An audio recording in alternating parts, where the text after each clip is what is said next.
Je vous ai posé avant-hier le problème de l'eau potable. Tout le monde a lu le projet, le texte. L'eau potable à l'ouest du Cameroun. Comment les gens, les riches, mettent les villas sur les toits des montagnes.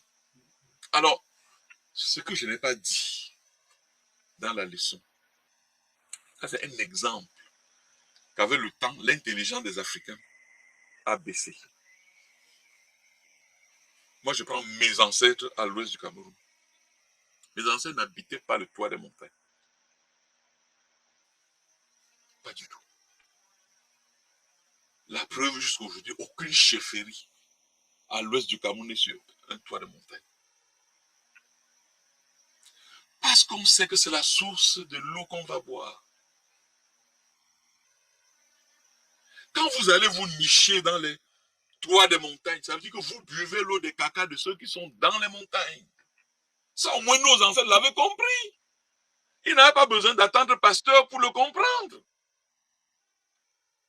Mais nous, on ne l'a pas compris. Nous, aujourd'hui, avec les études, docteurs, ingénieurs, mais on ne l'a pas compris. On va dans le toit de montagne, où on ne peut pas avoir l'adduction d'eau. Puisque si c'est pas vase communicant, on sait que les sources sont dans les montagnes. On est tous en vallée pour recevoir l'eau des montagnes, pour distribuer dans les maisons. Si vous êtes allé en haut, on va vous envoyer l'eau comment? S'il n'y a pas l'électricité pour vous pomper l'eau.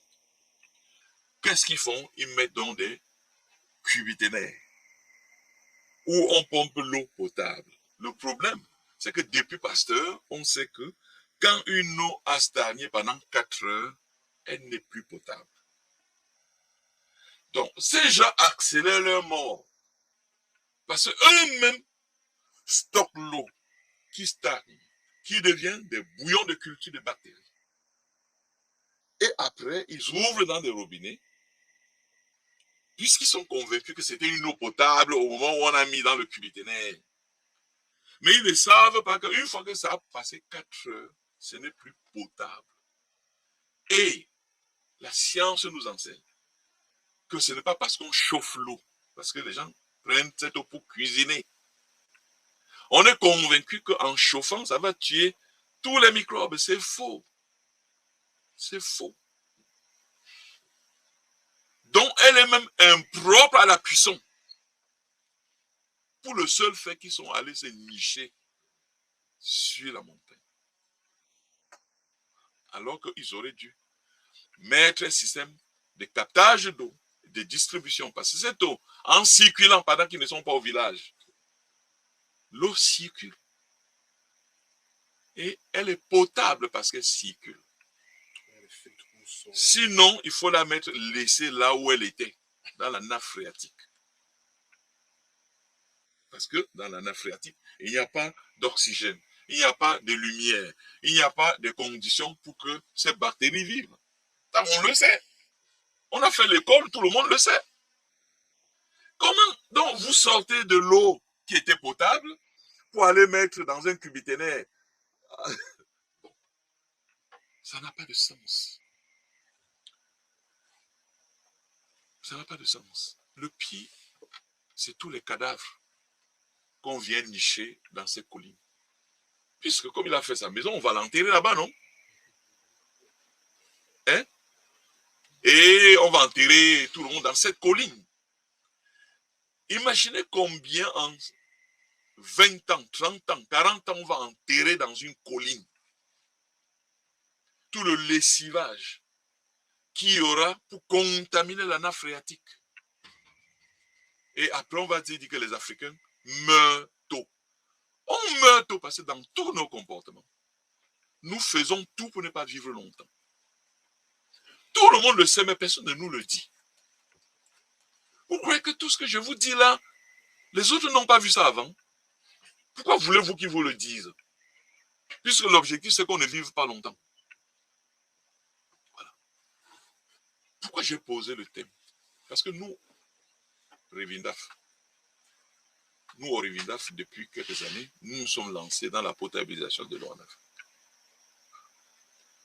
Et j'attire votre attention, même ceux qui ne sont pas revenus d'Afrique. À rien ne sert que vous restez à Paris pour critiquer quoi que ce soit en Afrique. Parce que personne ne vous écoute. Et de toutes les façons, ça ne sert à rien. Voilà. Vous restez ici, vous dites, ah, on n'a pas mis l'eau potable. Mais ce que j'ai rappelé, c'est que jamais on ne met l'eau par décret. Ce sont les activités économiques qui permettent de financer l'eau dans les communes, d'abord en Europe. Nous, on reste ici, on dit, ah non, les gens ont besoin de l'eau. Non, ça ne suffit pas que les gens aient besoin de l'eau. Ça ne suffit pas que les gens aient besoin d'électricité. C'est quelle est l'activité qui va financer? Il faut que quelqu'un paye. Il faut que quelqu'un paye. Et c'est justement parce qu'il y a une activité qui prend l'eau, qui fait que cette eau tourne et qu'elle ne stagne pas. Ça ne suffirait pas non plus de dire qu'on va aller dans un village, on va mettre l'eau à tout le monde. Si vous faites un système de potabilisation dans un village où il n'y a aucune usine, et quand on dit usine, ça tourne 24 heures sur 24, ça veut dire que votre eau, à partir du moment où les gens dorment à 21 heures, à quand ils se réveillent à 7 heures, combien d'heures sont passées? 10. Hein? 10. De 21 à 9 heures? À 7 heures, c'est 10. C'est 10 heures. Ok. Et nous avons dit que l'eau devient non potable après combien? 4 heures. Donc c'est déjà une eau non potable. Elle n'est déjà pas potable. Comment font les Chinois? Les Chinois ont créé des châteaux d'eau dans tous les villages. Et ces châteaux d'eau sont remplis tous les matins. Tous les matins. Parce que l'eau qui a passé la nuit, elle n'est plus potable. On la jette. On la remplace. Le fait, c'est d'avoir une facture diminuée à l'hôpital. Ce que vous ne dépensez pas en amont dans la santé des gens, vous allez dépenser en aval à l'hôpital. Il faut faire le choix. Voilà. Nous, en Afrique, nous avons fait le choix